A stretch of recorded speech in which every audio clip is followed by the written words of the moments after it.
Eu era para pregar uma coisa que o tema era crucificação. Eu vou só tecer 2 ideias ou 3 sobre isso. Mateus 27, versículo 46. Podem ler também o 45. Estão a ver, por exemplo, o que é que eu hoje queria? Que algum irmão se levantasse. O que eu queria era baixar este palco.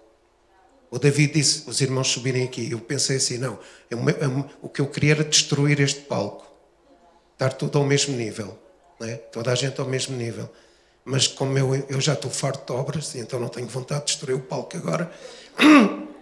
A verdade é que toda a gente pudesse ler este versículo em voz alta. Cada um tinha um salmo, cada um tinha uma música. Mas pronto, isto é se calhar uma utopia, mas vamos...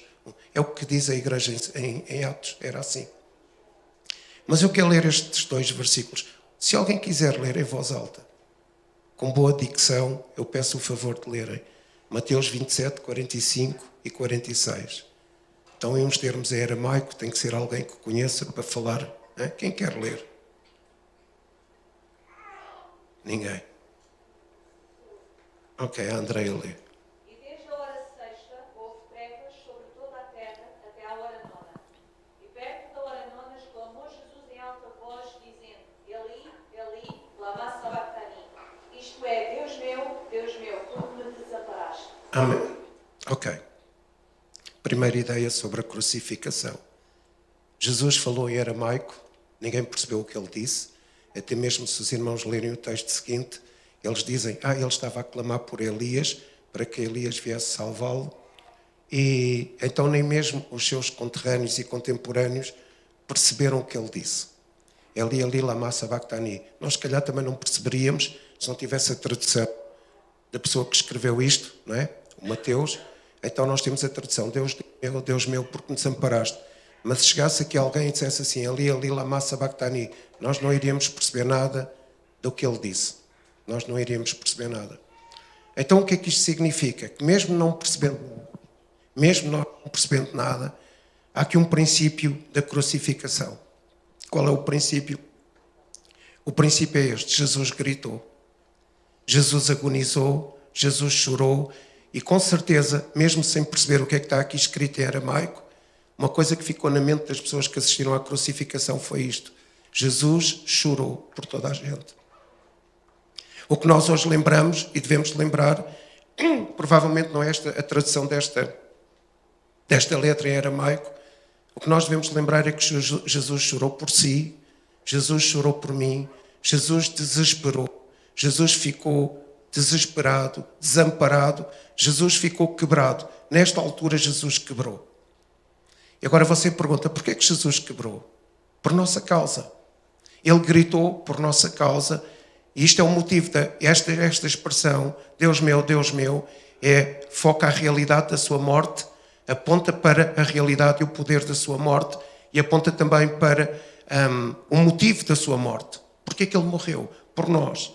E se nós não soubéssemos o que é que está aqui escrito, Eli, Eli, lama sabachthani, nós tínhamos que perceber que Jesus chorou por nós, Jesus agonizou por nós, e o que é mais interessante é que o líder, o fundador de uma religião, que é a nossa, foi um anti-herói. Ele deixou de ser herói, porque ele quebrou, ele ficou desamparado, ele ficou desesperado, ele agonizou, ainda assim ele fundou a igreja, fundou a religião, quando ele se tornou anti-herói, o homem não herói, quebrou aquela ideia que um herói iria salvar as coisas. Então nós não precisamos de um herói, nós precisamos de alguém que chorou por nós, de alguém que sofreu por nós. E o que Jesus está a dizer é o seguinte, e eu vou traduzir isto. O que Jesus está a dizer é: Deus meu, porque falhaste comigo? Eu sei que isto é chocante, mas ele está a dizer: Deus meu, porque é que tu me rejeitaste? Porque é que tu falhaste? Mas sabe, Jesus sabe o que é que está a acontecer. Ele está a apontar para a realidade da sua morte. Deus meu, porque é que tu falhaste? E quando nós ouvimos este choro, este grito, nós dizemos assim: parece que Deus falhou com Jesus para nos receber a nós, não é? E Jesus está aqui a citar um salmo. O Salmo 22, versículo 1, que diz: Deus meu, porque me desamparaste. E E é interessante, eu quero outra ideia. Esta outra ideia. Eu vou ter 3 ideias rapidamente hoje. E a ideia é, David escreveu os salmos, a maioria dos salmos. E quando David escreve um salmo, normalmente ele contempla no salmo a sua dor, a sua dificuldade, a perseguição por parte dos seus inimigos, alguma doença que foi acometida. Mas neste caso do Salmo 22, David não está a falar nem da perseguição que ele sofre, nem da doença que ele pudesse ter, nem de qualquer assunto da vida dele. É um salmo que David não fala dele, nem das suas dificuldades. Então David profeticamente aponta para a morte de Jesus. Porque este salmo não fala de perseguição, nem de doença. O Salmo 22 fala acerca de uma execução. Alguém é executado, alguém é punido em lugar de alguém. Então quando ele diz Eli, Eli, lama sabachthani, Jesus sabia como é que seria a sua morte, porque ele conhecia o salmo. David profetizou sobre Jesus, apontou para Jesus. E sabe, o que é que aconteceu nesta altura? Por isso é que ele disse, leiam também o versículo 45. Porque desde a hora 6ª até a hora 9ª houve trevas sobre a face da terra. E Amós 8, se os irmãos lerem Amós 8, Amós 8, no versículo 9, fala acerca de trevas que vão inundar a terra, o sol se escurecerá. E o que é que isto significa, segundo Amós 8? Deus julgou toda a humanidade. Então, quando as trevas vêm sobre a face da terra, significa que Deus julgou toda a raça humana. Então, quando Jesus diz Eli, Eli, lama sabachthani, porque Deus, porque falhaste comigo, porque me desamparaste, porque Deus está a julgar em Jesus cada um de nós. A nossa culpa foi julgada em Jesus. As trevas vieram sobre a terra, isso indicia julgamento sobre a raça humana. Toda a raça humana foi julgada em Jesus. Então nós temos que estar gratos porque nós fomos julgados em Jesus. O julgamento de Deus veio sobre Jesus por causa da nossa culpa. E sabe, agora aqui uma à parte. Hoje em dia, os psicólogos e os filósofos dizem que as pessoas não se importam com a sua culpa. Numa certa altura, talvez a seguir à Segunda Guerra Mundial, por causa do que aconteceu, as pessoas denotavam muito culpa. Culpa excessiva é uma doença, mas hoje em dia a sociedade, ninguém quer ter culpa. Ninguém quer ter culpa de coisa nenhuma. As pessoas ofendem os outros e não se acham culpados. Isto significa que as pessoas perderam alguma coisa que as transcende. Isto significa, os filósofos e os psicólogos dizem que sem culpa não há esperança. Então as pessoas hoje deixaram de sentir culpa e perderam a esperança. Porquê é que elas perderam a esperança? Porque sem sentir culpa, elas focam-se nelas mesmas, nas suas intuições, nos seus pensamentos, nos seus sentimentos, e estão sempre ausentes do sentimento dos outros. Mas nós deixam de ter um propósito em relação aos outros, porque não sentem culpa. E o facto é que Jesus levou a nossa culpa. E quando nós nos sentimos culpados, Ele levou a nossa culpa. Mas isto também nos faz ter esperança. No quê? No propósito de Deus para a nossa vida. Qual é o propósito? Amarás o Senhor teu Deus de todo o teu coração e ao próximo como a ti mesmo. Então o que é que Jesus está aqui a demonstrar? Que Ele levou a nossa culpa para que nós pudéssemos amar a Deus de todo o coração e ao próximo como a nós mesmos. Então, primeiro princípio, Jesus chorou. Jesus agonizou, Jesus gritou. Isto é o que ecoa na nossa alma, no nosso coração. Segundo princípio, qual foi o julgamento? O julgamento que veio sobre Ele por nossa causa. O julgamento que Ele foi punido, Ele sabia que ia ser executado e Ele foi executado por nossa causa. Para quê? Para que nós pudéssemos amar a Deus acima de todas as coisas e ao próximo como a nós mesmos. Terceiro princípio, Ele diz, Deus meu, isto reflete o motivo da sua morte. Agora a questão é, escutem isto, Jesus não diz. Ele diz, Deus meu, Deus meu, Deus meu, porque me desamparaste. E ele estava ciente de que havia um equilíbrio emocional nele, apesar da dor e do sofrimento. Havia um equilíbrio físico, apesar de ter sido rasgado, o corpo rasgado, as mãos furadas, os pés furados, etc. Mas havia um equilíbrio físico nele e um equilíbrio relacional nele. Então porquê que ele agonizou?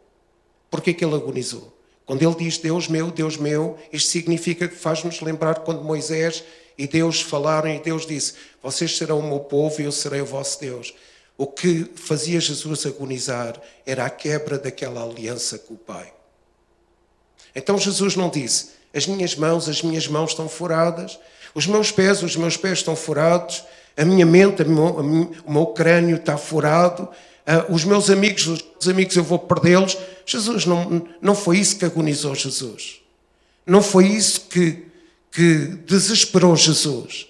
O que desesperou Jesus e o grande sofrimento de Jesus foi o facto daquele Deus tão íntimo dele o ter abandonado. Entendem?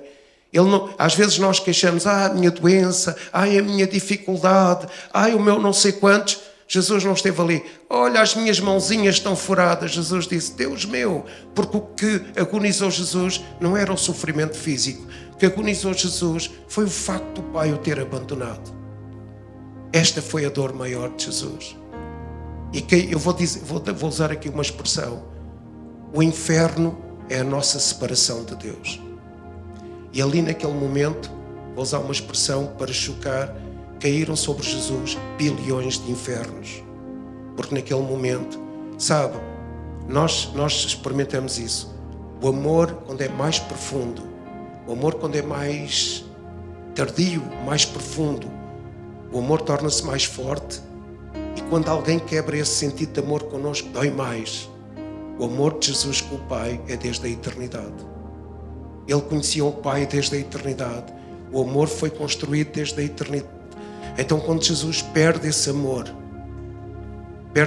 por causa de uma obediência perfeita, perde esse amor por causa de sentimentos infinitos.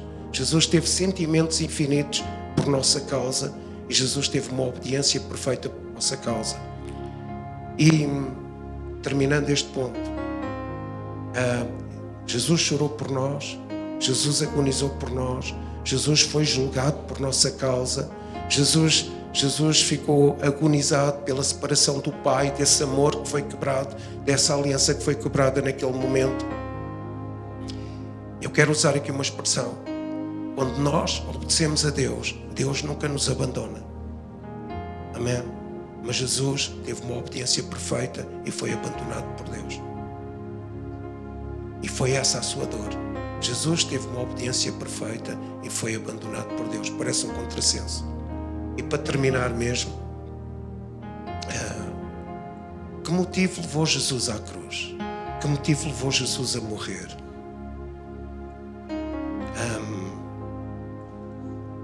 Ele foi crucificado por nossa causa.